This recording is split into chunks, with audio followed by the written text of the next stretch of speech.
बिस्मिल्लाहिर्रहमानिर्रहीम।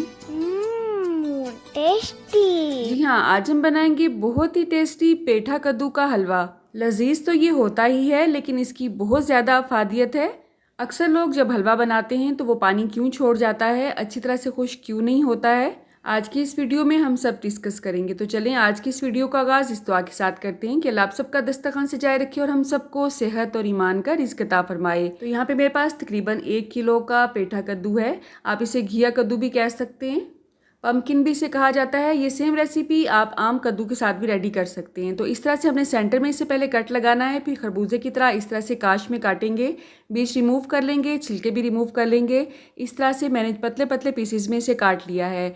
आप चाहें तो इसे आम देगची में भी रेडी कर सकते हैं। मैं इसे प्रेशर कुकर में रेडी करूँगी क्योंकि आजकल बहुत गर्मी है, तो सबकी यही कोशिश होती है कि ज़्यादा देर हमें किचन में खड़े ना होना पड़े।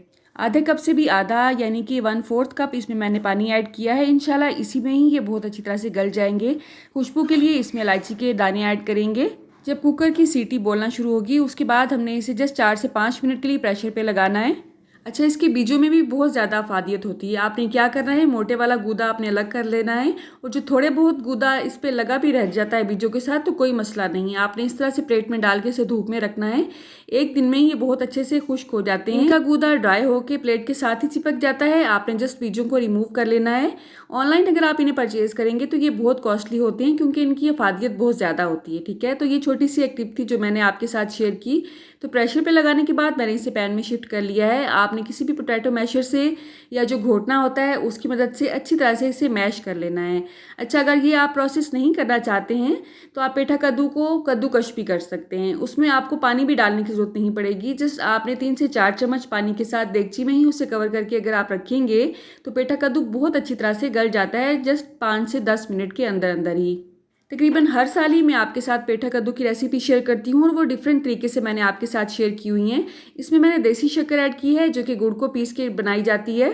तो आधे कप से इसमें मैंने कम शक्कर ऐड की है। आप अपने टेस्ट के हिसाब से इसमें शक्कर ऐड कर सकते हैं। ये मेरे पास मेजरिंग कप था 1/4 कप का, तो उस हिसाब से मैंने इसमें शक्कर ऐड की है। आधे कप से 1/4 कप मैंने कम ही इसमें ऐड किया है। अब अच्छी तरह से हमने इसका पानी खुश्क कर लेना है। आंच को अगर आपने तेज़ करना है तो आपने इसके सर पे ही खड़े रहना है, वरना ये नीचे से जल जाएगा। यहाँ पे मेरे पास कुछ ड्राई फ्रूट्स थे, पतला पतला सा चॉप करके वो भी मैंने इसमें ऐड कर दिए हैं। वो आपने इसी पॉइंट पे ऐड करने हैं जब इसमें थोड़ा सा पानी रहता हो, ताकि ये नरम हो जाए। यानी आंच पे 5 से 7 मिनट अच्छी तरह से मैंने इसका पानी खुश्क किया है। बहुत ही मामूली सा पानी आपको इसमें नजर आएगा। अब मैंने इसमें देसी घी ऐड किया है। ये मैंने 1/4 कप लिया है। आप अपने हिसाब से कम या ज़्यादा कर सकते हैं। अगर आप इसमें स्किप करना चाहते हैं घी को तो वो भी कर सकते हैं, वैसे भी ये बहुत टेस्टी बनता है। लेकिन ये बात सिर्फ उन लोगों को ही समझ आएगी जो कि डाइट कॉन्शियस है और डाइट पे रहते हैं। आप इसमें जितना ज़्यादा घी डालेंगे उतना ही ये टेस्टी बनेगा। मुट्ठी भर मैंने इसमें किशमिश को भिगो के रखा हुआ था थोड़ी देर पहले ही, वो भी इसमें ऐड कर दी है। अच्छी तरह से धोने के बाद आपने इसमें ऐड करना है इसको। 4 मगज़ भी आप इसमें ऐड कर सकते हैं। मैंने इसे एक रेसिपी में दूध से बनाया था, वो भी बहुत ही टेस्टी लगता है हलवा। अच्छा, 1 चम्मच मैंने इसमें 4 मगज़ भी ऐड किए थे, आपको इस वक्त नज़र आ रहे होंगे। उसकी वीडियो शायद मेरे से स्किप हो चुकी है। तो आपने देखा अल्हम्दुलिल्लाह बहुत ही अच्छा सा ये रेडी हुआ है। कोई भी आपको इसमें पानी नज़र नहीं आ रहा है। पानी हमेशा हलवे में तभी नज़र आता है जब आप इसकी भुनाई नहीं करते हैं। घी डालने के बाद जितना ज़्यादा आप इसे भूनेंगे इसकी शेल्फ़ लाइफ भी उतनी ही ज़्यादा होती है और उतना ही ये टेस्टी बनता है और पानी कभी भी नहीं छोड़ता है। दिल के मरीजों के लिए ये हलवा बहुत ही टेस्टी है। जिन लोगों को अक्सर खुदा ना खास्ता कॉन्स्टिपेशन का मसला रहता है उनके लिए भी ये किसी नेमत से कम नहीं है। और पेठा कद्दू या कद्दू वैसे भी हमारे प्यारे नबी हज़रत मोहम्मद सल्लल्लाहु अलैहि वसल्लम की पसंदीदा ग़िज़ा है, तो इसे किसी न किसी सूरत में ज़रूर इस्तेमाल किया करें। पेठा कद्दू से केक कैसे बनाना है, इसका आपने सालन कैसे रेडी करना है, इसके अलावा इसका शरबत आप कैसे बना सकते हैं, ये तमाम रेसिपीज़ मैंने आपके साथ शेयर की हुई हैं। इंशाल्लाह इन तमाम वीडियोज़ का लिंक आपको डिस्क्रिप्शन बॉक्स में आपकी आसानी के लिए मैं दे दूँगी। आपने इस रेसिपी को ज़रूर ट्राई करना है। अच्छा या बुरा जैसा भी आपका रिस्पॉन्स हो आपने कमेंट बॉक्स में मुझे ज़रूर बताना है। बकरा ईद अल्हम्दुलिल्लाह कल है। बकरे की पाए की यखनी से आप किस तरह से बहुत ही टेस्टी हलवा बना सकते हैं उसकी रेसिपी का लिंक भी आपको वीडियो के डिस्क्रिप्शन बॉक्स में मिल जाएगा।